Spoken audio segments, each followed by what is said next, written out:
For advertisement, call 8125893028. Our Gmail maxtvtelugu@gmail.com. కన్యరాశి వారు విఘ్నేశ్వర స్వామి వారి యొక్క సాగర తీర ప్రయాణం అంటే జల నిమజ్జనానికి వెళ్తున్న కాల సమయంలో ఎలాంటి విధిని పాటించాలో ఈ వీడియోలో సవివరంగా సంపూర్ణంగా తెలుసుకుందాం.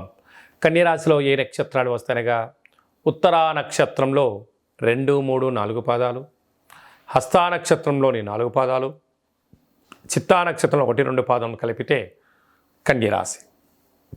చాలామందికి డేటా బర్త్లు లేనటువంటి కారణం వలన పేరు యొక్క మొదటి అక్షరాన్ని అనుసరిస్తూ ఆ రాశిని తెలుసుకునే ప్రయత్నం చేద్దాం. టో, పా, పీ, పు, ష, అణ, ఠ, పే, పో అక్షరాల వారందరూ కూడా కన్యరాశి జాతకులే. కన్యరాశి యొక్క అధిపతి బుధ భగవానుడు. విఘ్నేశ్వర స్వామి యొక్క నక్షత్రము హస్తా నక్షత్రము, అది కన్యరాశిలోనే ఉండడం కనుక కన్యరాశి వారు పెసరపప్పుతో కూడుకున్నటువంటి నైవేద్యాన్ని భగవంతుడిగా ఏర్పాటు చేయడం, బియ్యపిటితో పాలతో కలిగినటువంటి ఒక 10 ప్రమిదలను ఏర్పాటు చేసుకొని తెల్లటి ఒత్తులను వేసి నెయ్యిని కానీ కొబ్బరి నూనెని కానీ వేసి స్వామివారికి మంగళ నీరాజనములు సమర్పించి ఆ మంగళ నీరాజనలో కళ్ళకు అద్దుకోవడం, బియ్యంతో కూడుకున్న చక్కెర పొంగలి కానీ పులిహోర కానీ దద్దోజనం లాంటివి దేవుడికి నైవేద్యంగా ఏర్పాటు చేసి సకుటుంబ సపరివార సమేతంగా భక్తి శ్రద్ధలతో ప్రసాదాన్ని స్వీకరించగలిగినట్లయితే మిథున రాశిలో ఎంతటి యోగదాయకం ఉందో ఈ యొక్క కన్యరాశి వారికి కూడా అంతే యోగదాయకం ఉందని చెప్పి గమనించగలగాలి.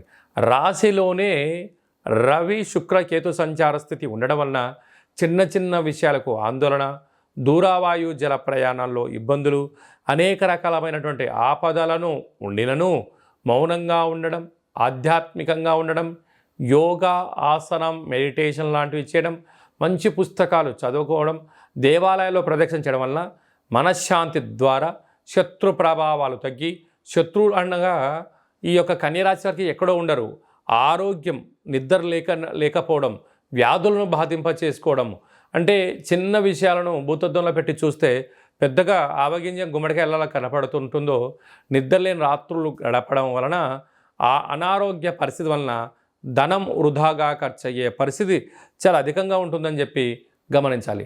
6వ స్థానంలో శని భగవానుడు వక్రగమన సంచార స్థితిలో ఉండడం వలన రుణ సమస్య, రోగ సమస్య, శత్రు సమస్యలు అనేక మంది ఎదురు చూస్తున్నారు. మోసపోవడానికి మీరు సిద్ధంగా ఉన్నారా? మోసం చేయడానికి కొందరు సిద్ధంగా ఉన్నారు కనుక మీరు మౌనంగా ఉండండి. ఏది గొప్పలకి వెళ్ళొద్దు, ఉన్న దాంట్లో ఆనందంగా ఉండండి. అన్నీ ఉన్నా ఏమీ లేనట్టు ఉండండి, ఏమీ లేకపోయినా అన్నీ ఉన్నట్టు ఉండండి.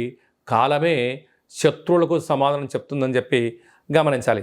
7వ స్థానంలో రాహు భగవాను ఉండడం వలన ప్రేమికుల మధ్య విభేదాలు, భార్యాభర్తల ఆటంకాలు, 3వ వ్యక్తుల ప్రమేయం చేత మీకు అనేక రకాల ఇబ్బందులు ఉంటాయని చెప్పి గమనించాలి. భాగ్యస్థానంలో గురు సంచార స్థితి ఉండడం వలన అన్నదమ్ములతో, అక్కా చెల్లెలతో, భార్య భర్తల మధ్యలో పార్ట్నర్షిప్ వ్యవహార కార్యక్రమం చేసేటప్పుడు ఆచితూచి నిర్ణయం తీసుకోవడం ఉత్తమోత్తమం. రాజ్యస్థానంలో కుజ భగవానుడు సంచారం చేయడం వలన వృత్తులలో, ఉద్యోగాల్లో, వ్యాపారాల్లో స్వల్పమైన ఆదాయం కలిగి స్థిరచరాస్తులు కన్యరాశి వారి సొంతం కాబోతున్నాయని చెప్పి గమనించాలి.